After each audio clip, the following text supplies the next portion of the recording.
Mateo capítulo 13. El Evangelio de Mateo capítulo 13.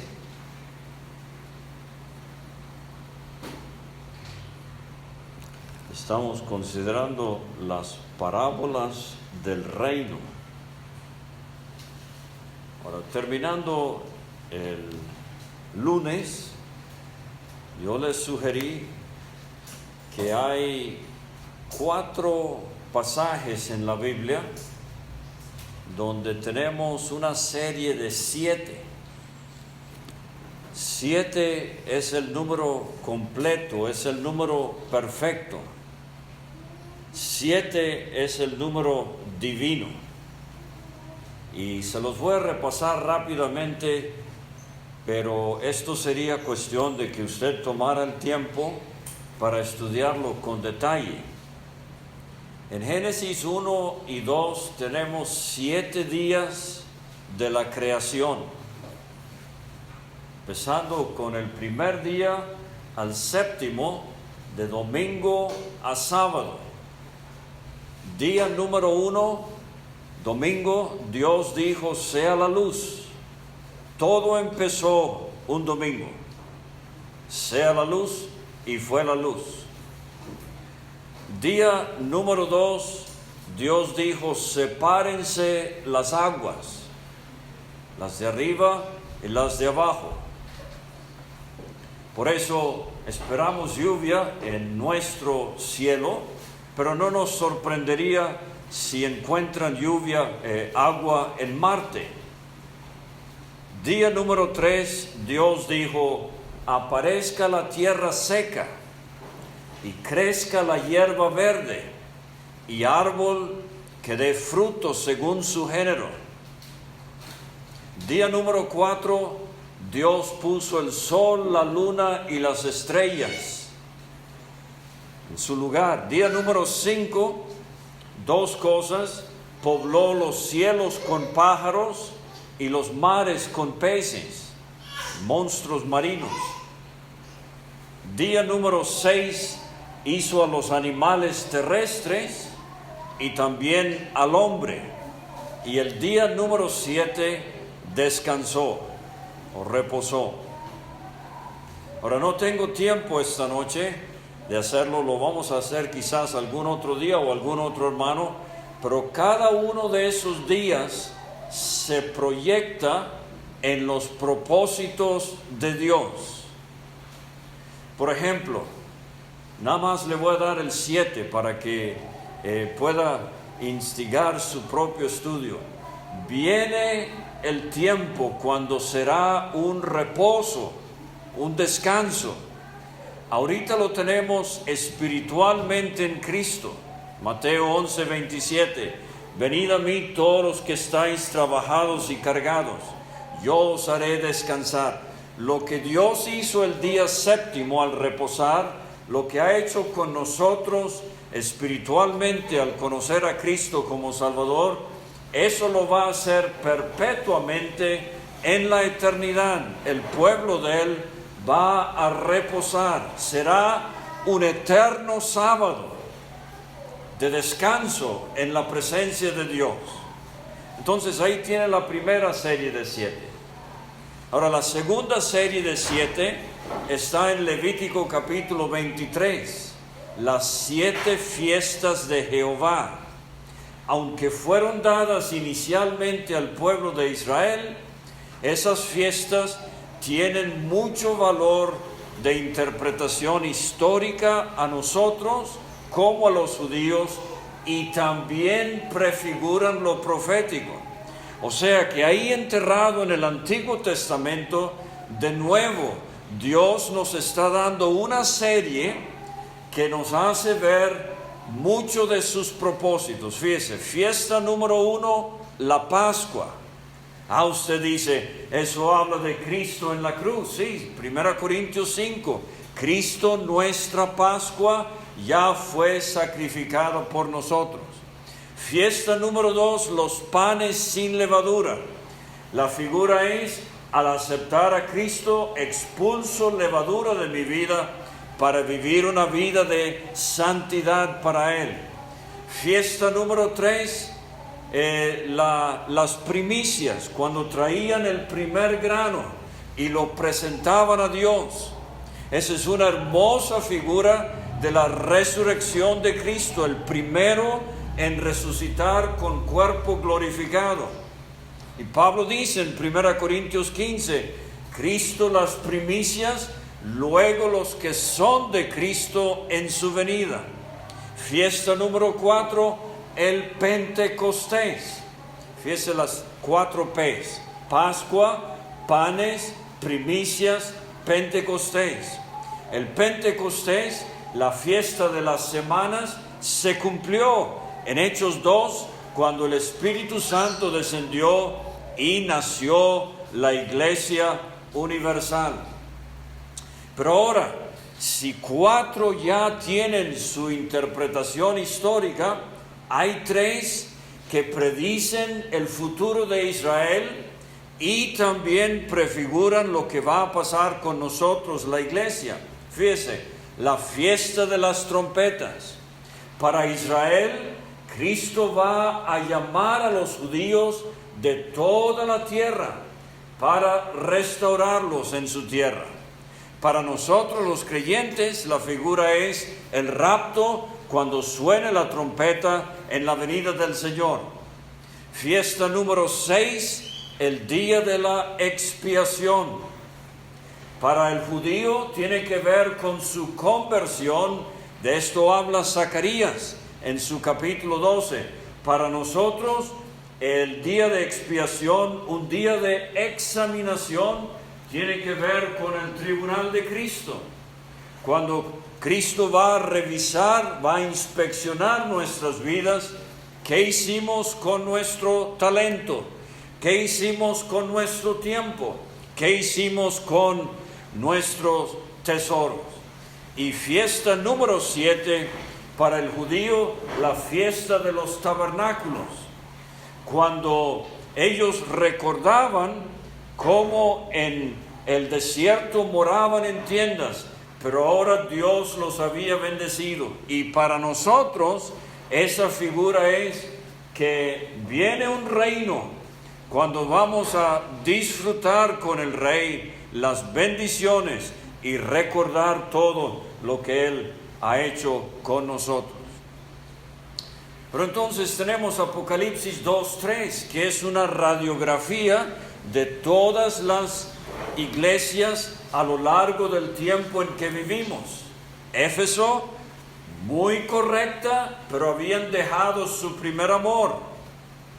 Me pregunto cómo está nuestro amor a Cristo en esta tarde, en septiembre del 2021. En muchos casos, Éfeso se está repitiendo otra vez. Una cosa es saber la Biblia, pero otra cosa es vivir en la intensidad de ese primer amor al Señor, cuando era lo máximo, era lo más importante, era lo más precioso. Pero entonces, Esmirna, la segunda iglesia, es la iglesia sufrida, persecución. Hemos oído esta noche de Afganistán, creyentes escondiéndose en riesgo de perder sus vidas. Cuesta muchísimo ser cristiano. Los están persiguiendo hasta la muerte. Dios nos ayude a nosotros a aprovechar el privilegio de la libertad de culto en México y de aprovecharla al máximo para esparcir la gloriosa noticia del Evangelio. Pero entonces la tercera iglesia en Apocalipsis 2 es Pérgamo, donde 2 veces el Señor le dice a Pérgamo: tienes ahí a los nicolaitas. Eso nos habla de la imposición de un clero sobre los laicos. ¿No? Ese es el problema religioso que tenemos en nuestros días hoy. El sacerdocio de todo creyente no se practica en muchos lugares. Hay un clero, hay una alta alcurnia y solamente ellos tienen los requisitos, los estudios para poder interpretar la Biblia, según dicen ellos. Pero eso es falso a la luz de la palabra de Dios. La cuarta iglesia es Tiatira, esa mujer, ¿sí? Jezabel. Y de nuevo, el día de hoy, ¿cuántas iglesias, los que dicen ser cristianos, están siendo contaminados y controlados por una mujer? Pero entonces la quinta iglesia es Sardis. Y dice Apocalipsis 3, el Señor: tienes nombre de que vives, pero estás muerta. Sardis nos habla de la hipocresía de decir que uno es como iglesia, pero no hay vida, pura forma, es puro externo, edificios muy bonitos quizás, pero falta la realidad del poder del Espíritu Santo entre su pueblo. La sexta iglesia en Apocalipsis 3 es Filadelfia, amor hermanable. Mire, 2 iglesias de las 7, solamente 2 el Señor no tuvo nada malo que decir.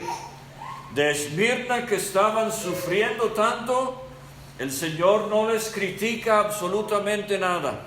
Y también de Filadelfia, eran una iglesia pequeña. No nos dejemos llevar por los números. Nos anima ver a los creyentes, nos anima la buena asistencia, nos incumbe como creyentes asistir cuando podamos, pero estas mega iglesias que se llenan hasta más no poder, y en Estados Unidos y en otros países miles y decenas de miles de personas, pero la doctrina errónea. Pero Filadelfia, dice el Señor, aunque tienes poca fuerza, no tengo nada que reprochar. Estaban viviendo amor hermanable, aunque pocos y pequeños. Pero la séptima iglesia es Laodicea. El Señor dice: me da asco, no eres ni frío ni caliente, me dan ganas de vomitarte de mi boca. Dices que no tienes necesidad de nada, pero eres un desventurado, pobre, ciego. Y así el Señor hace ver a Laodicea su orgullo, de que ellos estaban bien cuando realmente estaban mal, de que no necesitaban nada cuando realmente necesitaban mucho. Ahora, entonces fíjese cómo la Biblia con estos capítulos, y hay otros, pero no tengo tiempo esta noche, si no, no vamos a llegar a nuestro tema, pero de repente abren muchísimo el panorama y uno se da cuenta, esto es grande, y lo que Dios me está mostrando en su palabra es muy, muy amplio y de muy largo alcance. Ahora, las parábolas del reino, Mateo 13. Voy a explicar qué significa parábolas del reino en un segundo, pero fíjese, la primera parábola la vimos el lunes, la parábola del sembrador. El sembrador sale a sembrar, avienta la semilla, no hay ningún problema con la semilla es buena, la semilla es la palabra de Dios, eso lo vimos. El problema es en la tierra. Hay 4 clases de tierra. Junto al camino está muy compactada. La semilla cae, no penetra, se la llevan los pájaros. El diablo se roba la palabra cuando ha sido sembrada en el corazón del que es incrédulo, del que es duro. ¿Sí? La palabra no tiene efecto. Semilla también cae entre pedregales, no hay profundidad de tierra. Si alcanza a nacer la raíz, germina la semilla, pero sale el sol de la persecución y la plantita se quema. Eso nos habla de una persona que primero escuchó el Evangelio, le gustó, se entusiasmó, compró una Biblia, etcétera, pero entonces cuando vio que iba a costarle seguir a Cristo, cuando vio que iba a haber persecución, se echó para atrás y nunca fue salvo y ya no quiso profesar ser cristiano. Pero la semilla también cayó entre espinos.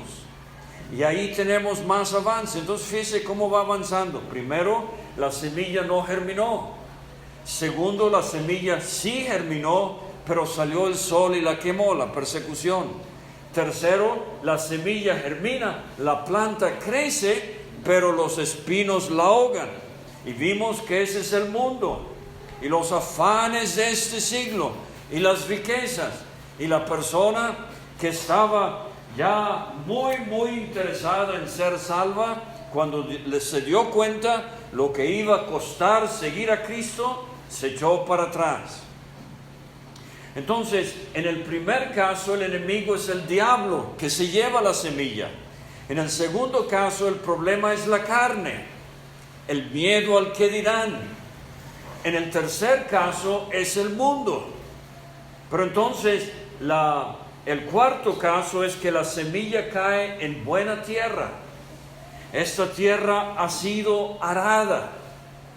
Esta tierra está lista. Y en el surco cae la semilla, germina, crece la planta y da fruto. Esa es la salvación. Y vimos que da fruto a 30, a 60, a 100 por uno. Entonces terminamos el lunes viendo, ¿quiero yo ser un creyente que le va a dar al Señor 30? ¿O quiero darle 60? ¿Por qué no, hermanos, decidir esta noche, yo quiero ser un creyente de 100? Yo quiero darle al Señor todo. Y sí, tengo que trabajar y tengo que estudiar, pero Señor, aquí está mi vida. Ayúdame a vivir una vida de consagración a Ti, donde se vea en todos los ámbitos de mi vida el fruto del Espíritu: amor, gozo, paz, paciencia, benignidad, bondad, fe, mansedumbre, templanza. Ahora esta noche vamos a ver la segunda parábola, el trigo y la cizaña. Esta noche vamos a ver que el problema es la semilla. Ya no es la palabra de Dios como en la primera parábola. Aquí la semilla va a ser verdadero creyente o falso creyente. Pero después viene la parábola, y voy a explicar esta segunda parábola, por eso no voy a entrar en detalle ahorita. Pero la tercera parábola es la de la mostaza, donde el hombre siembra una semilla muy pequeñita, que debería ser un día un arbusto, pero no. Este arbusto, quizás diríamos hoy, tiene como hormonas, y se crece hasta llegar a ser la más grande, muy inusual. ¿Qué significa esto? Bueno, vamos a tener que ver eso el domingo. Y entonces viene la parábola de la levadura, donde una mujer introduce levadura en 3 medidas de harina y se infla la harina. Y vamos a ver la enseñanza errónea. Fíjese, otra vez la mujer. No tenemos algo contra la mujer, pero Dios sí tiene un orden. Y cuando uno ve a la mujer tomando el liderazgo en la iglesia y predicando públicamente, cuidado. Bueno, la primera parábola es la parábola del sembrador. El trigo y la cizaña es la segunda. Mostaza es la tercera. Levadura es la cuarta. La quinta parábola es de una perla que un mercader encontró y fue y vendió todo lo que tenía para poder comprar la perla. Esa perla es figura de la iglesia. Y la sexta parábola es la de un tesoro escondido en un campo. Y cuando el hombre encuentra el tesoro, va y vende todo lo que tiene para comprar el campo. Ese tesoro es la nación de Israel. Dios tiene un tesoro escondido hoy en el mundo. Es la nación de Israel. Ahorita ha sido puesta a un lado en los propósitos divinos. Pero Dios tiene ese tesoro. y un día Él lo va a manifestar. Y la séptima parábola es la parábola de la red, que atrapa una gran cantidad de peces. Y entonces al final los pescadores tienen que segregar entre los peces buenos y los peces malos. Ahora, todo esto tiene mucho que ver con profecía, como vamos a tratar de intimar en estas reuniones. De las 7 parábolas del reino, el Señor Jesucristo nos interpreta 3. Es como si nos da la herramienta para ahora poder interpretar las 7 en Mateo 13 y muchas otras cosas en la Biblia. Por eso queremos ponerle especial atención a lo que Cristo dice en cuanto a la interpretación. La Biblia misma se interpreta. Bueno, vamos a leerla. Mateo 13 y el versículo 24, por favor. Mateo 13, 24. Les refirió otra parábola diciendo: el reino de los cielos es semejante a un hombre que sembró buena semilla en su campo. Pero mientras dormían los hombres, vino su enemigo y sembró cizaña entre el trigo y se fue. Y cuando salió la hierba y dio fruto, entonces apareció también la cizaña. Vinieron entonces los siervos del padre de familia y le dijeron: Señor, ¿no sembraste buena semilla en tu campo? ¿De dónde pues tienes cizaña? Él les dijo: un enemigo ha hecho esto. Y los siervos le dijeron: ¿quieres pues que vayamos y la arranquemos? Él les dijo: no sea que al arrancar la cizaña arranquéis también con ella el trigo. Dejad crecer juntamente lo uno y lo otro hasta la siega.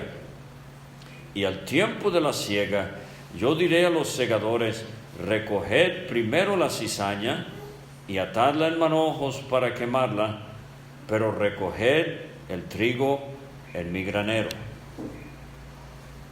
Ahora, aquí viene la explicación.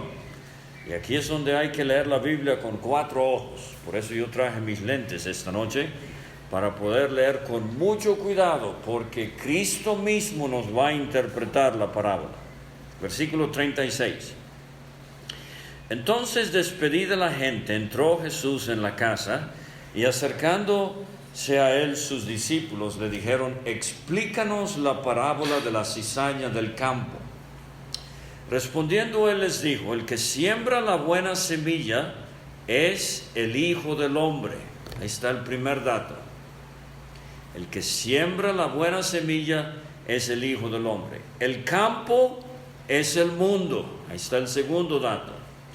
La buena semilla son los hijos del reino. Ahí está el tercer dato. Y las cizañas son los hijos del malo. Y aprendimos en la primera parábola que el malo es el diablo. Bien.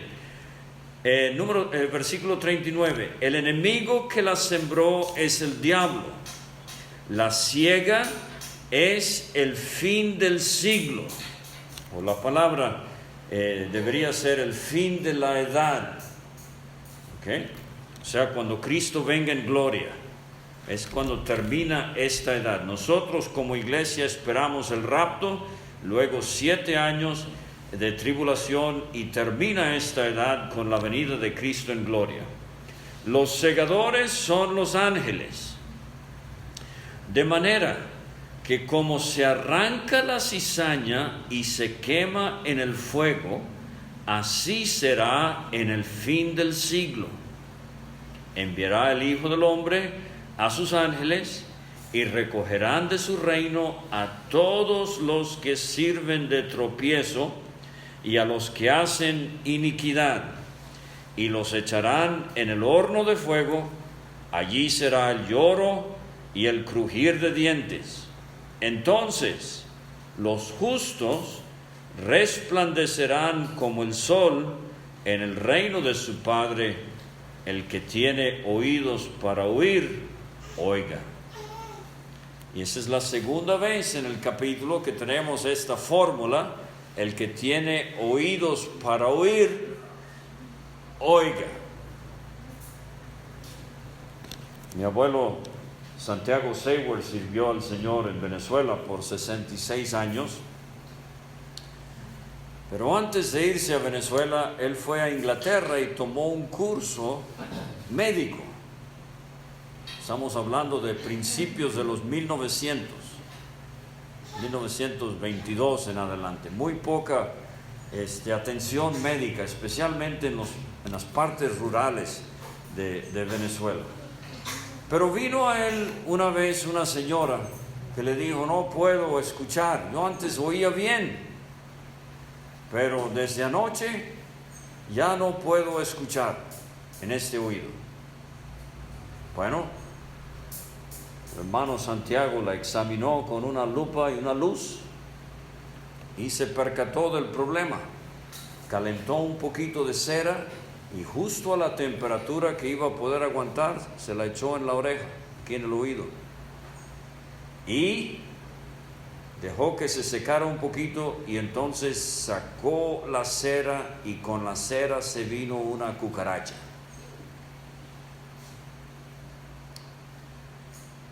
Bueno, dice Cristo: el que tiene oídos para oír, oiga. Ese es nuestro problema. A veces hay tanto ruido en la vida. A veces hay tantas cosas ocupando nuestra atención que no escuchamos lo que Dios está tratando de decirnos. Bien, la parábola del trigo y de la cizaña. Antes de entrar en materia, hay 2-3 cosas que quiero también decir a manera de introducción. El reino de los cielos, ¿qué es? Sería interesante, sería provechoso que leyera todo el Evangelio de Mateo y consiguiera todas las veces que dice el reino de los cielos. Y entonces lea Marcos y va a ver que no está el reino de los cielos. Y lea Lucas y no está. Y lea Juan y tampoco está. Mateo es el único que habla del reino de los cielos. En muy pocas ocasiones Mateo habla del reino de Dios. Marcos y Lucas hablan más del reino de Dios. ¿Cuál es la diferencia? ¿O hay alguna diferencia? Es el mismo reino. Dios tiene un reino. Lo ha venido profetizando en el Antiguo Testamento. Cuando Cristo estuvo aquí sobre la tierra, Juan el Bautista y Cristo hablaban de cómo el reino se había acercado. ¿Por qué? Porque ahora estaba por venir el rey, en el caso de Juan el Bautista, y Cristo era el rey. Entonces el reino en ese tiempo estaba muy cerca, porque estaba el rey entre ellos. Pero rechazaron al rey, lo pusieron en una cruz. Y por casi 2000 años, este reino de Dios es en misterio, no se puede ver. Y en el reino de los cielos hay personas genuinamente hijos de Dios, y hay personas que son, como a veces decimos, marca patito, son falsos. No son genuinos. Pero cuando Mateo usa la expresión reino de los cielos, él está incluyendo tanto a los genuinos como a los falsos. El reino de Dios parece enfatizar lo que realmente es genuino, los que realmente están en el camino angosto. Entonces, el reino existe ahorita. Usted y yo no lo podemos ver, Pero desde el momento que usted aceptó a Cristo de todo corazón como su Salvador, usted entró al reino, usted es ciudadano del reino. Ahora, la otra cosa es que no hay que confundir el reino con la iglesia. La iglesia es parte del reino. El día viene cuando Israel, redimida ya, será también parte del reino. Entonces tenemos estos dos grandes propósitos de Dios llevándose a cabo el día de hoy, y cuando Cristo venga, entonces todo esto se va a completar y se va a hacer visible. En el milenio, el reino de Dios será visible. En la eternidad, el reino de Dios será visible. Pero ahorita el reino es invisible, es un misterio. Por eso las parábolas del reino. En la parábola del sembrador, lo que aprendimos es que con la venida de Cristo se empezó a predicar el Evangelio. Y Cristo y los que predican el Evangelio, se incluye también la hermana que comparte el Evangelio con su vecina, el hermano que predica públicamente el Evangelio, ya sea en el local o en las casas o en la calle, el compañero de trabajo que comparte el Evangelio, la persona que deja un folleto y alguien levanta ese folleto y empieza a leer algo acerca del Evangelio. Esa es la semilla. Desde que vino Cristo, la semilla se ha estado esparciendo. Luisa y yo vivimos ahorita en Zamora, Michoacán, y los hermanos allí cuentan esto mucho. Un señor llamado Chucho Gómez, el papá, y sus 5 hijos habían ido a Estados Unidos a trabajar en la pizca de la cereza y de otras cosechas. Y llegó un hombre al campamento donde ellos dormían y trabajaban también, y en la tarde les compartió el Evangelio, y todos 5, esa noche y la mañana siguiente, aceptaron a Cristo como su Salvador. Todos 5. El papá y sus 5 hijos. Entonces, cuando ya terminaron la cosecha, se vinieron a México a predicar el Evangelio en su colonia, y estaban seguros que todos en la colonia se iban a convertir a Cristo. Fue un poco desanimante para ellos darse cuenta que no todos quieren el Evangelio como lo querían ellos, y no todos se convirtieron. ¿No ve? La semilla a veces cae junto al camino, el diablo se la lleva. La semilla a veces cae en pedregales, se quema. La semilla cae entre espinos, se ahoga. Una manera de verlo, aunque no hay que hacer matemática con esto, es que 75% de los que recibieron la semilla no fueron salvos. O sea, por eso realmente somos pocos. Por eso el camino, la puerta es estrecha y el camino angosto.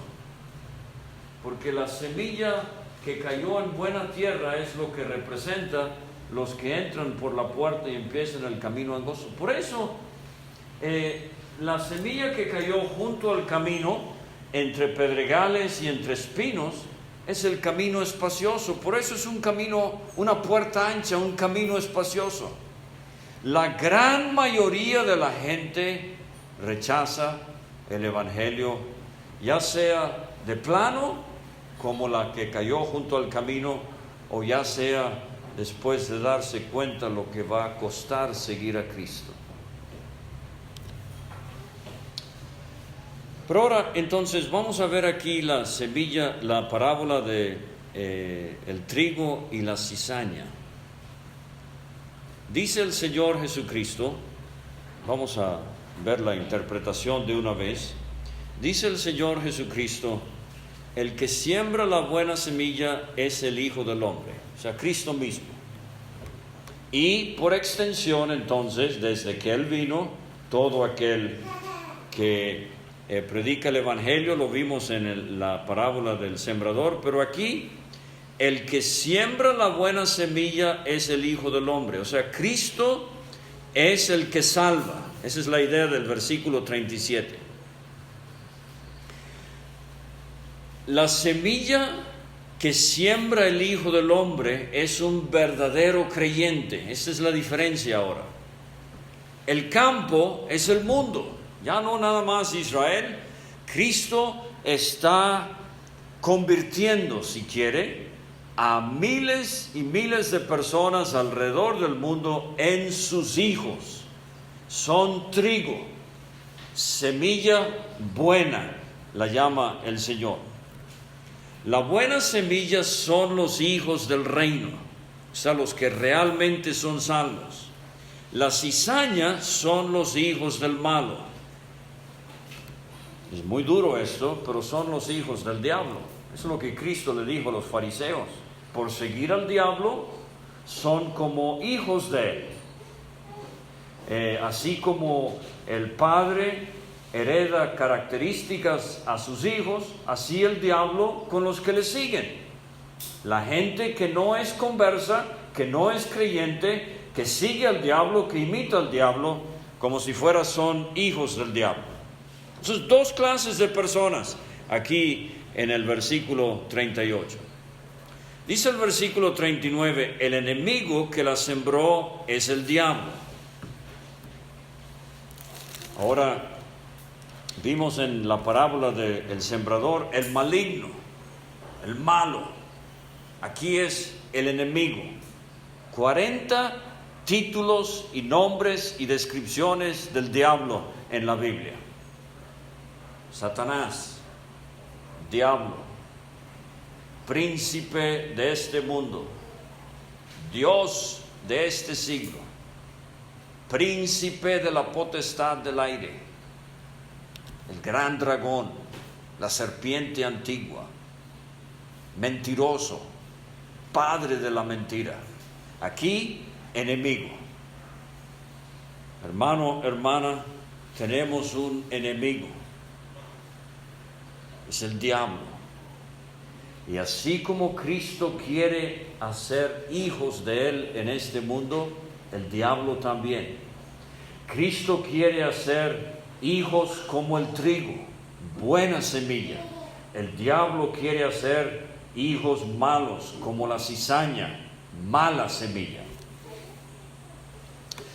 Ahora, versículo 39 de nuevo. La siega es el fin del siglo, o sea, el fin de la edad. Cuando lea Mateo 24 y la descripción de la tribulación, pero aún no es el fin, entonces será el fin. Daniel también, estas expresiones tienen que ver con el tiempo al final de la época en que vivimos, cuando Cristo va a descender en gloria. Eso va a ser el fin, en un sentido que voy a explicar ahorita. El fin de la edad. Cuando Cristo venga, dice el versículo 41, el Hijo del Hombre enviará a sus ángeles. Es muy interesante. Recuerde que al final de la edad, ¿dónde vamos a estar nosotros cuando Cristo venga en gloria? Aquí. Cuando Cristo venga en gloria, ¿dónde estamos nosotros? Ya no vamos a estar en Emiliano Zapata. Vamos a estar con Cristo en el cielo, habiendo sucedido el rapto. Pero entonces vamos a descender con Cristo en gloria. Y cuando Cristo descienda en gloria, Él va a encontrar sobre la tierra dos clases de personas. Los que siguieron empedernidos en su pecado durante la tribulación, y los que aceptaron a Cristo como Salvador durante la tribulación. Ellos ya no serán parte de la iglesia. Hay que tener estas cosas claras. Pero entonces Cristo desciende en gloria y Él encuentra creyentes y no creyentes sobre la tierra. Y de alguna manera se van a involucrar los ángeles en esto. Pero dice el versículo 40, de manera que como se arranca la cizaña y se quema en el fuego, será en el fin del siglo. Enviará el Hijo del Hombre, dice el 41, a sus ángeles, y recogerán de su reino a todos los que sirven de tropiezo y a los que hacen iniquidad, y los echarán en el horno de fuego. Allí será el lloro y el crujir de dientes. O sea, cuando Cristo venga en gloria, toda persona inconversa, falso, cizaña, va a ser lanzada desde la tierra al lago de fuego. O sea, el gran trono blanco es el juicio para los que murieron antes de la venida de Cristo en gloria. Pero Mateo 25 nos habla muy claro de otro juicio que será no para los que murieron, sino para los que viven cuando Cristo venga en gloria. Por eso, una persona hoy, aquí en la colonia, no salva. Viene Cristo, se queda atrás. Pasan los 7 años de la tribulación, no es salva. ¿Qué va a pasar cuando Cristo venga en gloria? Desde la colonia va a ser lanzada por Cristo directamente al lago de fuego. Es lo que significa el versículo 41. Recogerán de su reino a todos los que sirven de tropiezo y a los que hacen iniquidad, y los echarán en el horno de fuego. Allí será el lloro y el crujir de dientes. Cristo por medio de sus ángeles. La tierra, al final de la tribulación, cuando Cristo venga en gloria, la tierra va a ser limpiada de absolutamente toda persona incrédula. Cizaña será arrancada y lanzada al fuego. Son cosas muy solemnes. Pero entonces dice el versículo 43, entonces los justos resplandecerán como el sol en el reino de su Padre. ¿Quiénes son los justos? Son las personas que durante la tribulación aceptaron a Cristo. Estas personas salvas, cuando Cristo venga, van a pasar a disfrutar el reino. O sea que el milenio comenzará con solamente creyentes. Ni un solo inconverso sobre la tierra cuando amanezca el reino de Cristo de 1000 años. Eso es al revés de lo que va a pasar en nuestro tiempo. Cuando Cristo venga en el rapto, se van todos los creyentes y sobre la tierra no habrá ni un solo creyente. Ni uno solo. Todos se habrán ido con Cristo. La tribulación empieza con puros incrédulos. Pero en el milenio es al revés. Cuando venga Cristo en gloria, purga de la tierra a todos los incrédulos y el milenio empieza con puros creyentes. Entonces, esta parábola del reino enfatiza la tremenda obra que está haciendo el diablo y se incrementa mientras más cerca lleguemos al fin. El diablo tiene toda una fábrica de falsos profesantes. Y se fijó cuando Cristo contó la parábola, ¿cuándo es que el diablo aprovecha para hacer falsos profesantes y producir cizaña? Cuando los hombres dormían. Cuando los hombres dormían. O sea, el diablo se aprovecha de la inactividad de creyentes para hacer su perversa obra y producir cizaña. Ahora, yo debería haber dicho al principio que no soy agricultor, tampoco soy marinero, como dice la canción, pero el trigo y la cizaña me dicen que se parecen muchísimo. Nada más hay una diferencia, que la cizaña no es trigo. Entonces, vuelvo a lo que mencioné el lunes. Quizás usted sabe de alguien que dijo ser creyente, tenía Biblia, asistía, etcétera, etcétera, etcétera. Parecía ser creyente, pero no es. No es que perdió la salvación, es que nunca fue realmente creyente. Pero a veces se parece tanto. Y los siervos de este hombre en la parábola, ellos dicen: Señor, ¿qué pasó? Sembraste buena semilla y ahora ha crecido esta cizaña. ¿Quieres que la arranquemos? No. Porque no quiero que al arrancar la cizaña arranquen también el trigo. Esto significa esto: yo no tengo el derecho para decirle a alguien: mira, tú eres salvo. Yo no tengo ese derecho. Usted tampoco, con todo respeto. No tengo el derecho de decirle a alguien: tú no eres salvo.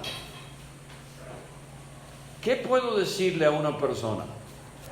Le puedo decir: mira, a la luz de la Biblia, si tú dices que has aceptado a Cristo como tu Salvador personal, si tú dices que te arrepentiste de todos tus pecados y creíste en Cristo, la Biblia dice que el que cree tiene. ¿Sí? O sea, uso la Biblia para decirle a la persona: esto es lo que dice la Biblia. Ahora, la Biblia también dice que por sus frutos los conoceréis. Y si no tienes ningún deseo de leer la Biblia, si no tienes ningún aprecio del Señor Jesucristo, si no tienes absolutamente nada de ganas de reunirte, si prefieres estar con amistades del mundo y disfrutar el mundo, a la luz de la Biblia te digo que todo parece indicar que no eres el creyente del que habla la Biblia. Pero por eso Pablo dice: el Señor conoce a los suyos. El Señor, yo no.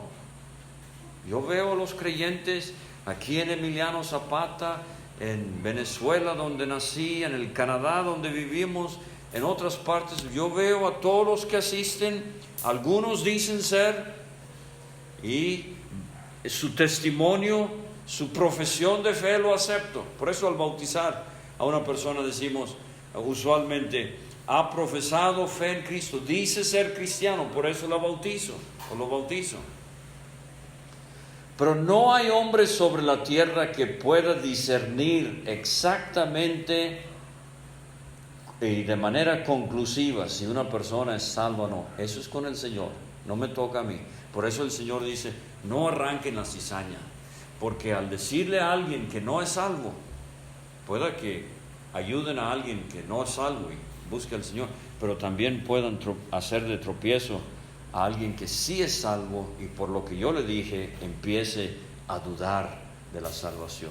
Yo predico y les dejo la palabra de Dios, que en la presencia de Dios ellos decidan: ¿soy salvo o no? Si lo soy, que Dios me ayude a disfrutar mi salvación. Si no lo soy, que Dios me ilumine y me muestre el camino de la salvación.